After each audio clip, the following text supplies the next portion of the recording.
Vamos a leer desde el verso 1 hasta el 8. El tema del mensaje en esta mañana: un pueblo santo llamado a conducirse bajo leyes santas. Un pueblo santo llamado a conducirse bajo leyes santas. Éxodo capítulo 19, leamos desde el verso 1 hasta el 8. Esta es la primera parte de este sermón basado en estos versículos, así que el domingo que viene veremos la segunda parte de este sermón. Por eso en esta mañana esta lleva como título completo: un pueblo santo llamado a conducirse bajo leyes santas, primera parte. Amén. Dice así la palabra del Señor: al tercer mes de la salida de los israelitas de la tierra de Egipto, ese mismo día llegaron al desierto de Sinaí. Salieron de Refidín, llegaron al desierto de Sinaí y acamparon en el desierto. Allí delante del monte acampó Israel. Moisés subió hacia Dios y el Señor lo llamó desde el monte y le dijo: así dirás a la casa de Jacob y anunciarás a los israelitas: ustedes han visto lo que he hecho a los egipcios y cómo los he tomado sobre alas de águilas y los he traído a mí. Ahora pues, si en verdad escuchan mi voz y guardan mi pacto, serán mi especial tesoro entre todos los pueblos, porque mía es toda la tierra. Ustedes serán para mí un reino de sacerdotes y una nación santa. Estas son las palabras que dirás a los israelitas. Entonces Moisés fue y llamó a los ancianos del pueblo y expuso delante de ellos todas estas palabras que el Señor le había mandado, y todo el pueblo respondió a una y dijeron: haremos todo lo que el Señor ha dicho. Y Moisés llevó al Señor las palabras del pueblo. Pueden sentarse, mis hermanos. En esta mañana, como les dije el domingo pasado, nosotros llegamos a la segunda sección en que está dividido el libro de Éxodo. Y por tal razón yo quiero presentarle un esbozo, grosso modo, de lo que veremos en las próximas semanas.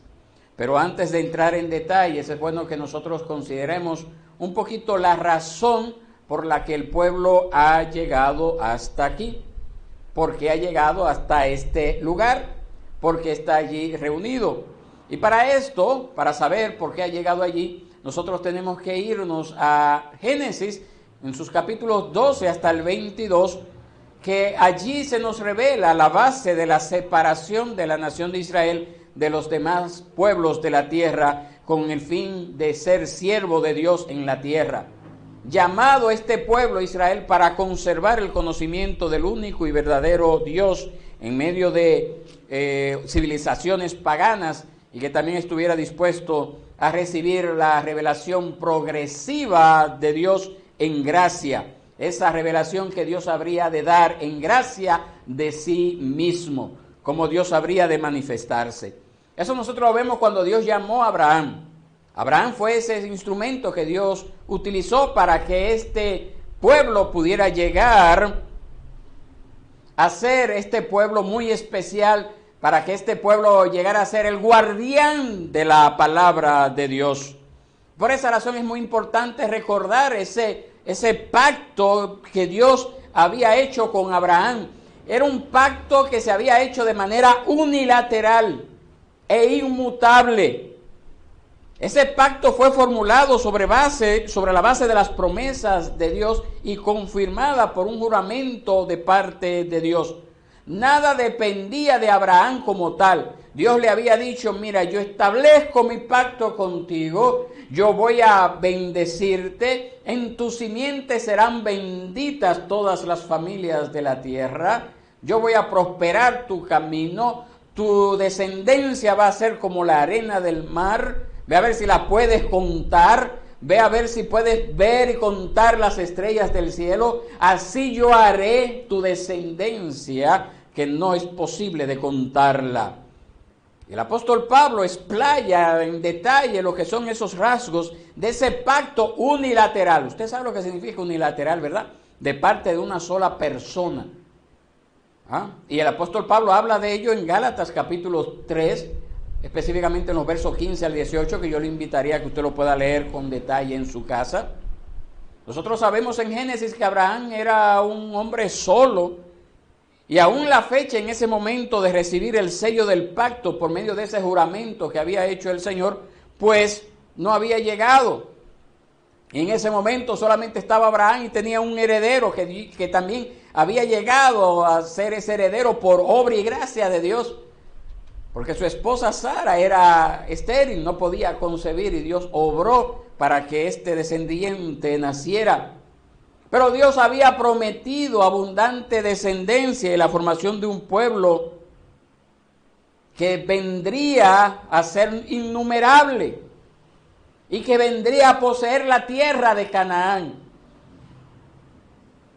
En la primera parte del Éxodo nosotros hemos visto precisamente cómo este pueblo llegó a ser un pueblo numeroso, un pueblo de cientos de miles de personas.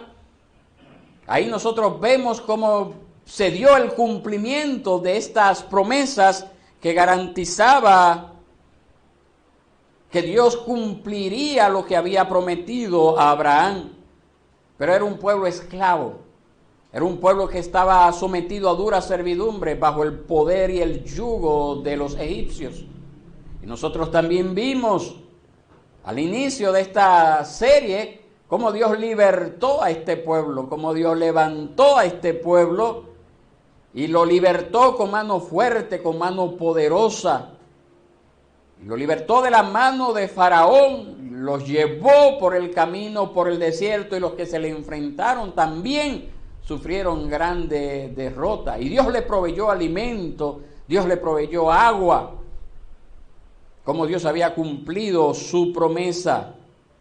Entonces han llegado al pie de esta ladera, de este monte, y ha llegado la hora de que precisamente este pacto que Dios le había hecho a Abraham fuera renovado, ya no con Abraham, porque hacía cientos de años que había muerto, pero ya con el pueblo formado, con ese pueblo redimido, con ese pueblo libre, ese pueblo dispuesto, según los propósitos de Dios, a emprender esta importante misión en el mundo. Ya había llegado esa hora.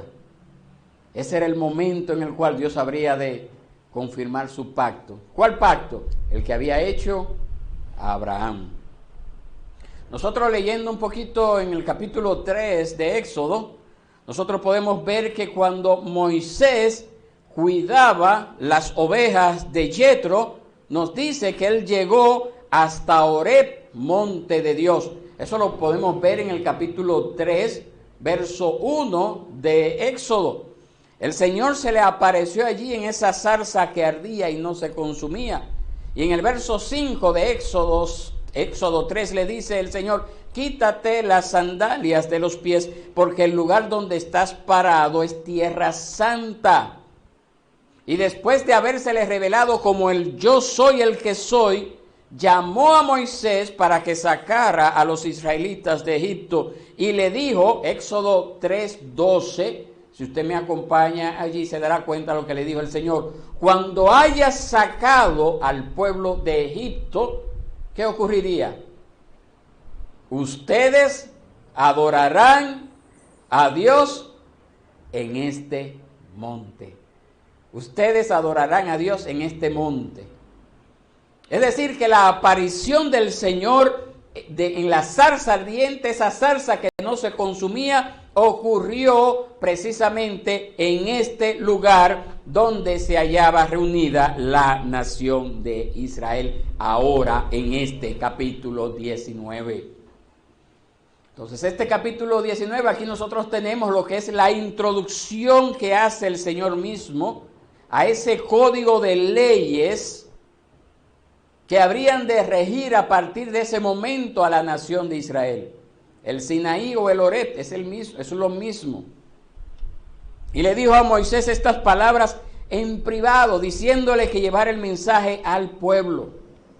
Entonces, estas palabras de introducción son importantes. Esto que acabamos de leer, porque dan un bosquejo de todos los principios generales sobre los que se basa todo el código de leyes que fue dado en el monte Sinaí. Aquí está la razón por la cual Dios dio este código de leyes a la nación de Israel. Ya había llegado el tiempo del cumplimiento de la promesa. Toda la nación de Israel ya se acercaba o había llegado a ese monte santo.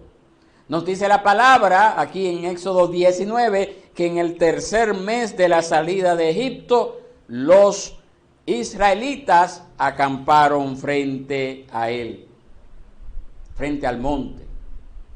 Entonces el énfasis que se da en estos primeros dos versos, si usted lo puede leer conmigo, a la llegada al Sinaí, indica que hemos llegado a un yacimiento en el libro de Éxodo, como el oro, como cuando alguien descubre oro. Y esto lo vemos gracias a unos pequeños marcadores específicos que iremos encontrando a lo largo de este capítulo. Nosotros sabemos, mis hermanos, algunas de las cosas que sucedieron entre Egipto y el Sinaí, algunas de las cosas, principalmente quejas por parte de Israel. Detrás de esas quejas estaba la pregunta implícita del pueblo, pero ¿para qué hemos llegado acá? ¿Qué estamos haciendo acá? Esto no era lo que Dios le había prometido. Acuérdense que la promesa era que Dios lo iba a llevar a una tierra que fluye leche y miel. Pero hasta ahora solamente estaba en el desierto, siendo sustentado por la mano de Dios, pero sin tener las habilidades, siquiera la capacidad, o ni siquiera las herramientas o los medios humanos para ellos poder autosostenerse.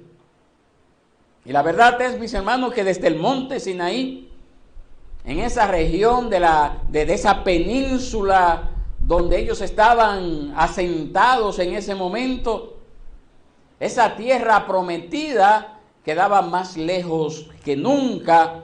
Y es comprensible desde el punto de vista humano, que el pueblo comenzara a quejarse de que su situación era en muchos aspectos peor que cuando estaban en Egipto. Desde el punto de vista humano, era correcto.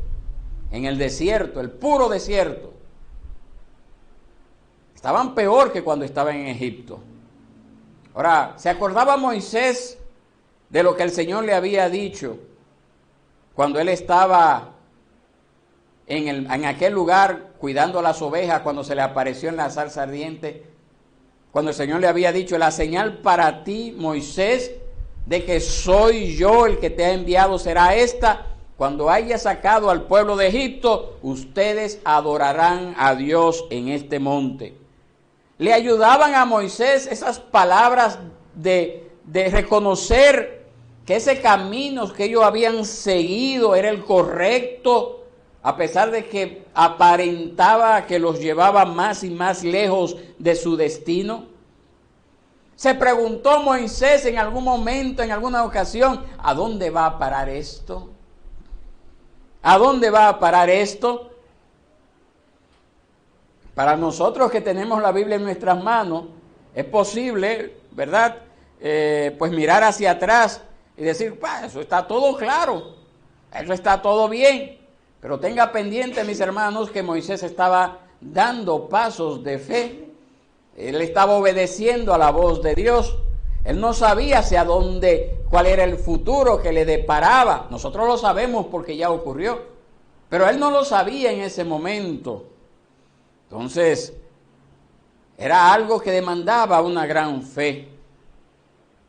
Según la palabra divina que el Señor le había dado en Éxodo 3:12, el llegar allí no era un accidente debido a algún malentendido o que Dios había como arreglado los planes de Dios para tratar de solventar un problema imprevisto. No era eso,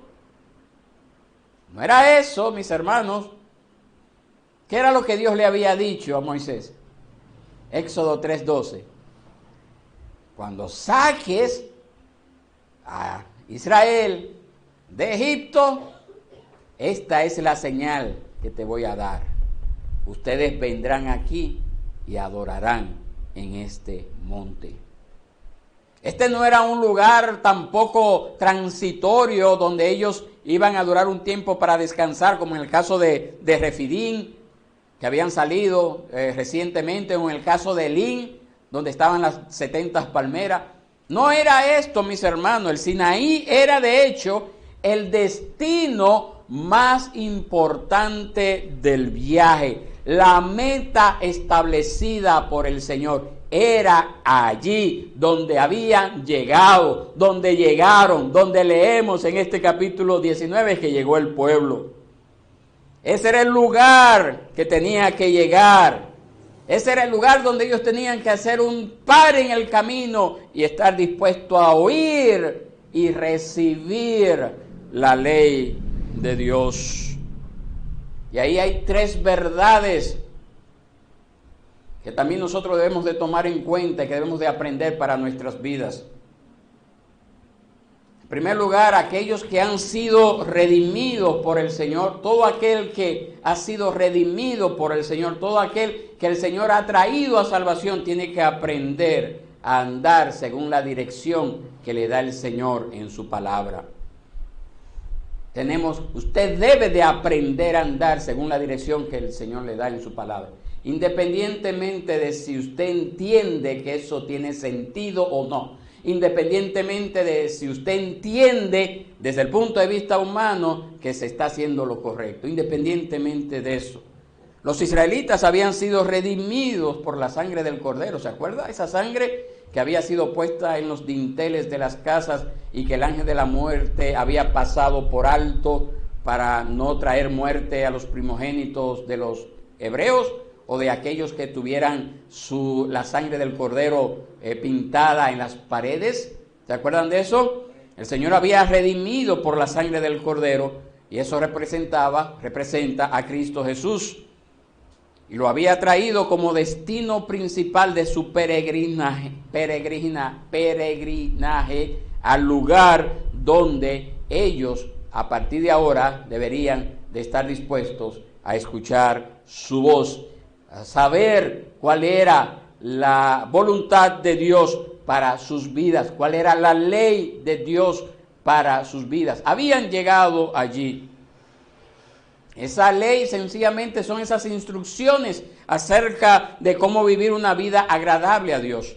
Dios nos ha dado su ley. Nosotros como cristianos también tenemos esa ley. Nosotros no estamos sin ley. En nuestros tiempos, estos movimientos, principalmente en la clase alta de la sociedad, estos movimientos apostólicos quieren hacer énfasis como que ya no se está bajo la ley, que ya no hay que seguir ningún principio, ningún mandamiento. Haz lo que tú quieras, haz lo que te venga en gana, vive tu vida como tú quieras. A fin de cuentas, ya tú no estás bajo la ley, sino bajo la gracia. Pero eso no es así, mis hermanos.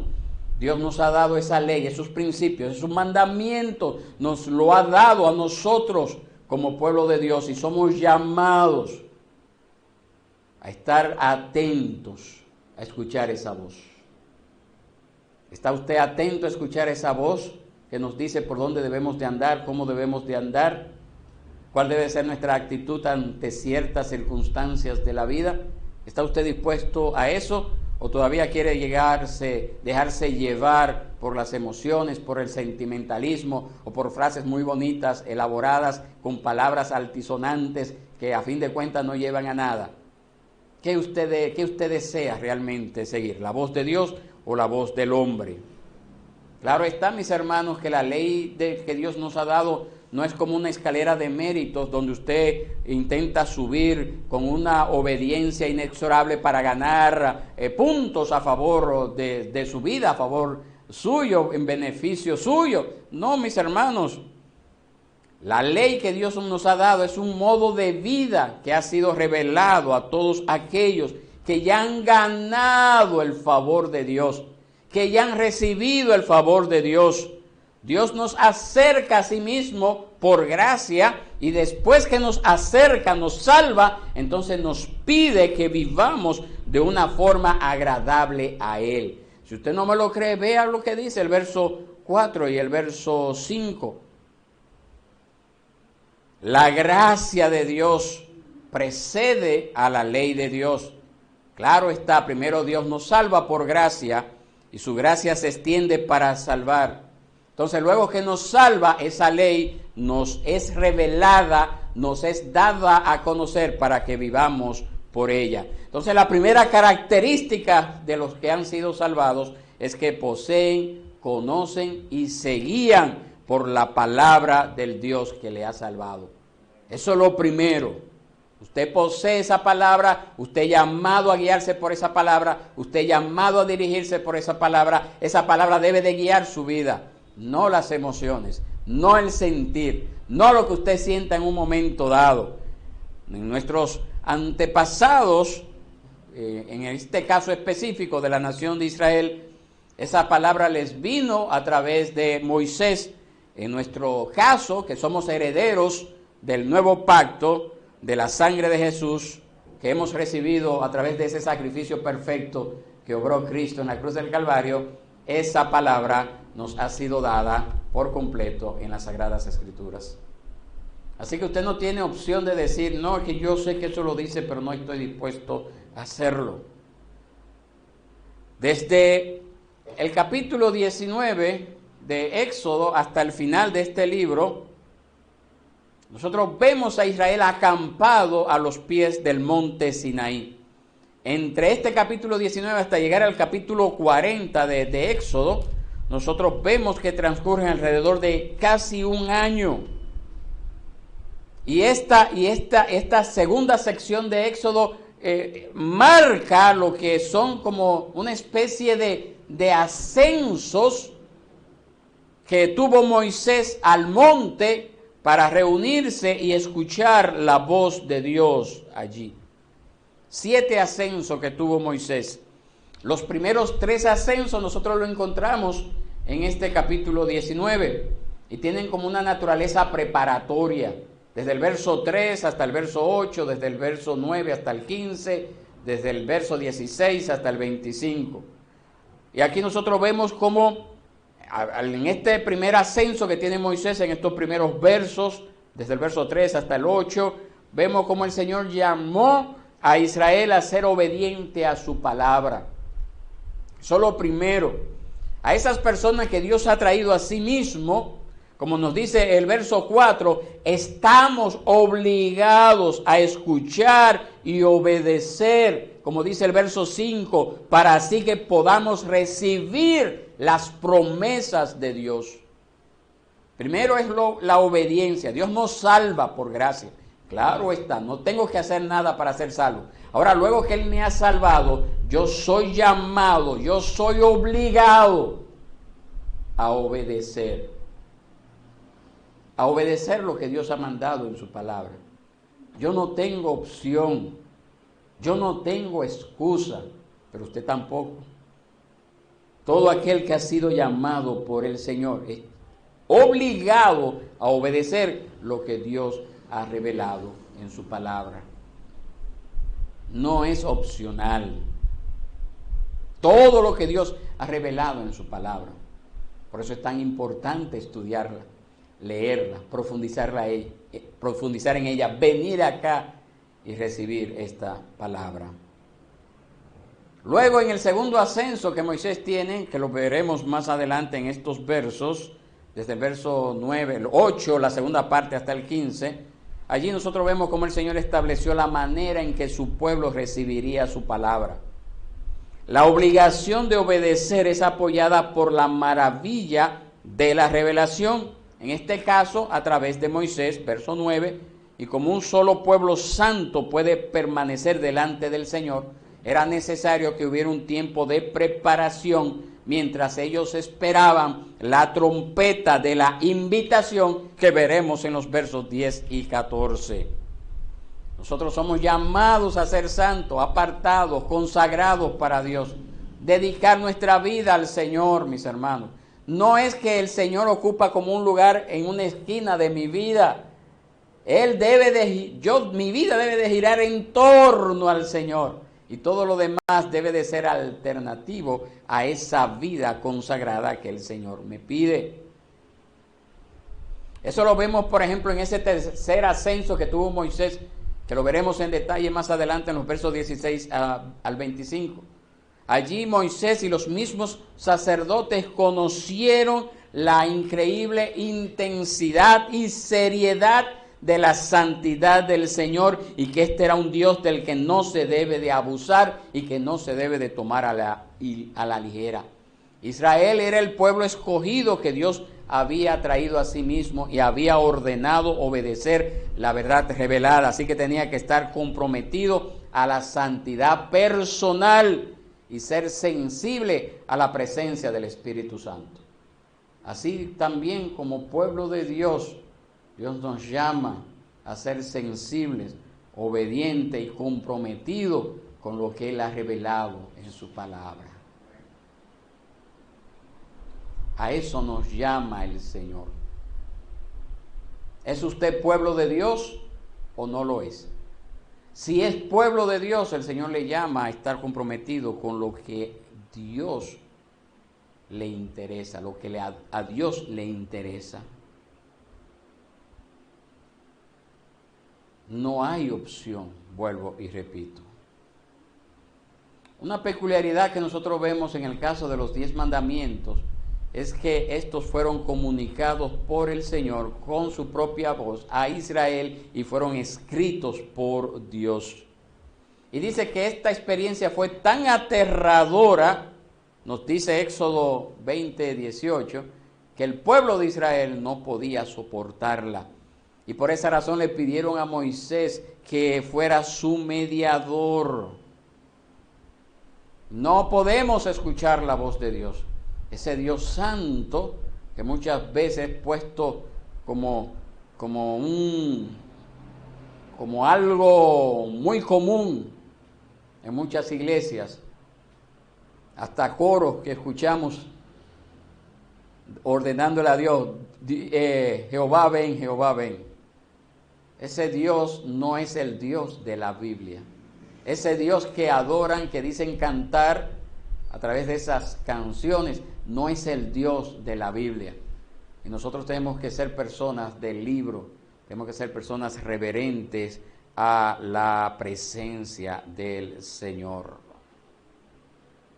Nosotros vemos que hubo también una quinta ocasión en la cual Moisés fue convocado a estar en la presencia del Señor, y allí se quedó durante 40 días y 40 noches. Y en esos 40 días y 40 noches, el propósito para que Moisés estuviera allí en el monte fue para que él recibiese las tablas de piedra. También para que recibiese el orden en que debería de construirse el tabernáculo, el lugar donde el pueblo era convocado. Y el Señor le dice a Moisés: ten cuidado, presta atención de hacer conforme a lo que se te ha dicho, conforme a lo que se te ha revelado. Hermanos, el Señor nos invita a recibir estas verdades, estas enseñanzas en el contexto de una comunidad de fe. Así como el tabernáculo era el lugar donde el pueblo se reunía para adorar al Señor, ofrecer sacrificios al Señor antes de que Cristo viniera, antes de que Cristo se manifestara y cumpliera con todo este sistema de sacrificio, el pueblo tenía que reunirse allí.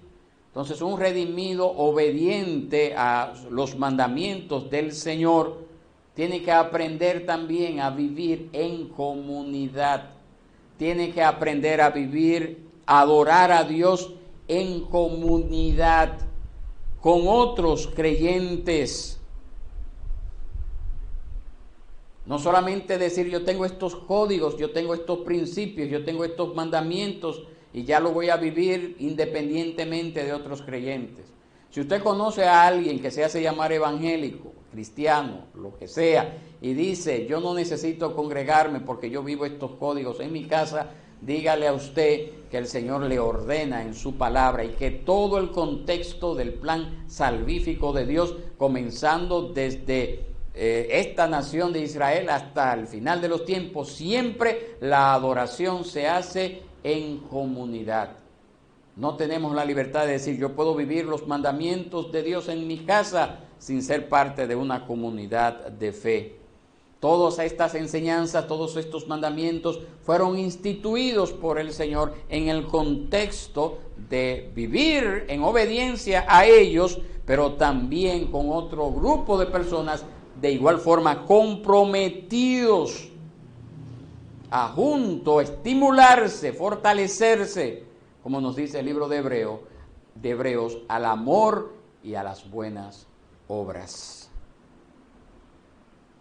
Hubo un sexto ascenso, que también lo veremos más adelante en el capítulo 32 de Éxodo, y allí eso ocurrió luego de ese grave pecado que cometió el pueblo de Israel con el becerro de oro. Esa estancia que tuvo Moisés de 40 días en el monte pusieron a prueba la paciencia del pueblo y el pueblo lamentablemente no la superó. Y lo que es más importante, incluso Aarón, el hermano de Moisés, el sacerdote Aarón, también falló al consentir, promover esa acción idolátrica con este becerro de oro. Esos mandamientos que Dios le había dado fueron desobedecidos, incluso antes de ser entregados. Por esa razón, cuando Moisés bajó y vio esto, esas dos tablas, allí estaban escritos los 10 mandamientos, las arrojó al suelo. No, eso no fue más que una ilustración de esa acción terrible de lo que había sucedido cuando el pueblo se construyó un ídolo. Aprenda, mis hermanos, que cuando la palabra falta en un lugar, usted incluso puede ser dirigido, si no se cuida, a adorar ídolos falsos. Por eso es tan importante perseverar en la palabra. Por eso es tan importante que nos aferremos a la palabra. Si Moisés, esta persona que había estado allí con Moisés, Aarón, esta persona que había estado con Moisés, su hermano en la carne, pero que también fue llamado al sacerdocio aarónico, por eso su nombre, fue capaz de permitir que la nación en poco tiempo se desviara hacia la idolatría, ¿qué nos quedará a nosotros? ¿Qué no nos quedará a nosotros? Y por esa razón, entonces, luego de la reconciliación, luego de que el pueblo se humillara delante del Señor, Moisés recibió la orden de subir al monte una última vez. Y eso lo veremos en Éxodo 34. Y allí se dio cuenta Moisés de que el Señor no cambia. Reescribió sin cambios el Señor la ley que había sido desobedecida. Renovó el pacto roto por parte del pueblo de Israel. Y ordenó el Señor que se acabara de construir el tabernáculo y reasumió, en el caso de Moisés, el liderazgo del viaje de peregrinación de su pueblo. Eso lo veremos hasta llegar allí al capítulo 40 de Éxodo. ¿Por qué he querido darle como este resumen de lo que nos toca ver en este estudio de este libro, segundo libro de la Biblia? Sencillamente, mis hermanos, porque Dios escogió a un pueblo imperfecto, Dios escogió a un pueblo con tendencias a olvidarlo, pero a pesar de ello, Dios le prometió a este pueblo que este pueblo sería para él un reinado de sacerdotes, una nación santa, y a través de esta nación el Señor iba a llevar a cabo su plan de salvación para toda la humanidad. Claro está, para que todo esto ocurriera, el Señor tenía que darle al pueblo estas leyes, estos mandamientos de cómo conducirse como una nación diferente a los de su alrededor. Nosotros también aprendemos de ello, mis hermanos, que en una iglesia local visible no todo será perfecto. Siempre habrán sus pecadores, siempre habrán personas que induzcan al pueblo a idolatrar lo que no es Dios, a dirigirse hacia lo que contradice o entra en contraposición a la voluntad de Dios revelada en su palabra. Y por lo tanto nosotros debemos de ser precavidos, debemos de ser cuidadosos, porque como iglesia somos llamados también a ser santos, a ser un pueblo apartado, un pueblo consagrado para Dios. Dios nos ordena esto, hacerlo así, mis hermanos, y es una bendición maravillosa, la cual nosotros también tenemos como iglesia, el poder ser llamados a ser diferentes. Pero también es mi deber como persona que Dios ha llamado a dirigir este grupo de personas, también llamar a capítulo, llamar la atención cuando yo vea que en algunos de ustedes hay algunas cosas que no están andando bien. Usted que se hace llamar cristiano y que ha asumido también la responsabilidad de ser conducido por la palabra del Señor, tiene bajo su carga, bajo su responsabilidad, mejor dicho, el deber de entender que yo como pastor, cuando le llame a capítulo, le llame la atención, no lo hago porque quiero entrometerme en su vida, sino porque usted ha asumido que es parte del pueblo de Dios y que Dios ha puesto a un líder humano visible en este lugar para dirigirle a usted. Israel como nación debería de dar testimonio del Señor a las naciones alrededor. Israel como nación tuvo la responsabilidad de recibir la promesa del Señor acerca de la salvación, acerca de todas las revelaciones relacionadas con la salvación del Señor. Israel como nación debería proteger y conservar esos dones de la gracia del Señor. Además, Israel como nación debería dar testimonio a todas las otras naciones que su Dios era el único y verdadero Dios, el Rey soberano sobre todas las cosas, que en su misericordia Dios había planificado la salvación de la humanidad a través de la simiente que vendría de esa nación, que es Cristo Jesús, nuestro Señor. Nosotros también, como creyentes, que se nos ha dado a nosotros la virtud de ser llamado el Israel de Dios, el Israel espiritual, tenemos esa responsabilidad por la fe, como hijos de Dios, como hermanos en Cristo Jesús. También tenemos ese privilegio de ser como dice el apóstol Pedro en 1 de Pedro 2:9, nosotros también somos un linaje escogido, nosotros también somos un real sacerdocio, nosotros también somos una nación santa, nosotros también somos un pueblo adquirido para posesión de Dios. 1 de Pedro 2:9 confirma esa verdad que nosotros acabamos de ver en estos versos, como dice el verso 5, ahora pues si en verdad escuchan mi voz y guardan mi pacto, serán mi especial tesoro entre todos los pueblos, porque mía es toda la tierra. Ustedes serán para mí un reino de sacerdotes y una nación santa. Estas son las palabras que dirás a los hijos de Israel. Pero esa promesa también llega hasta nosotros cuando nosotros leemos 1 de Pedro 2:9, donde Pedro nos dice que nosotros somos linaje escogido, que nosotros somos real sacerdocio, que nosotros somos nación santa, que nosotros somos pueblo adquirido para posesión de Dios. Esa obediencia que fluye de esa gratitud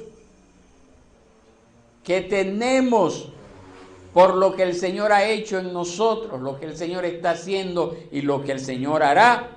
Esa gratitud que fluye en nosotros debe de llevarnos a nosotros, en consecuencia, llevarle a la gente, anunciar a la gente a través de nuestras palabras y a través de nuestras obras las virtudes de aquel que nos llamó de las tinieblas, ¿a dónde? A su luz admirable. Ya para nosotros no se aplican estos ritos ceremoniales que fueron ordenados en el Código de Leyes del Sinaí, la ley ceremonial como se le conoce, ahora se aplica en nosotros esa ley básica del amor a Dios, al prójimo, como está expuesta en los 10 mandamientos.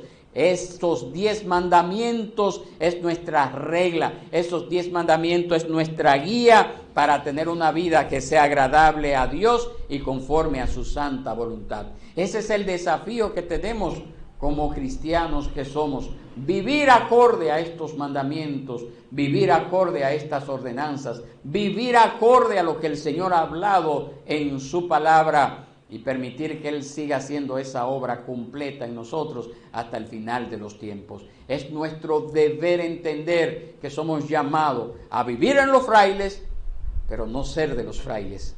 A vivir en este mundo, pero no ser de este mundo. A vivir en Egipto como pudiéramos tomar como referencia, pero no ser de Egipto. Somos un pueblo especial y somos llamados a vivir apartados para Dios. Una nación santa, llamados a vivir bajo leyes santas. ¿Está usted dispuesto a hacer ello? ¿Usted está dispuesto a vivir conforme a ello? Pues el Señor va a bendecir ese esfuerzo. No va usted a hacerlo para ganar méritos y ser más cercano al Señor. No, jamás. Pero sí lo va a hacer en agradecimiento y porque Dios le ha dado a usted ese privilegio. Yo le invito a que usted esté de pie en este momento y se una a una oración junto a mí, donde podamos clamar al Señor y decirle con nuestras palabras: Señor, yo entiendo lo que he escuchado en este momento, tu palabra es real, tu palabra es correcta y por lo tanto estoy dispuesto a someterme a ella, no buscando jamás, a partir de ahora, una excusa para quebrantar tus mandamientos, para quebrantar tus leyes. Que Dios nos bendiga, que Dios nos guarde y que nos ayude a vivir conforme a lo que Él ha revelado en su palabra.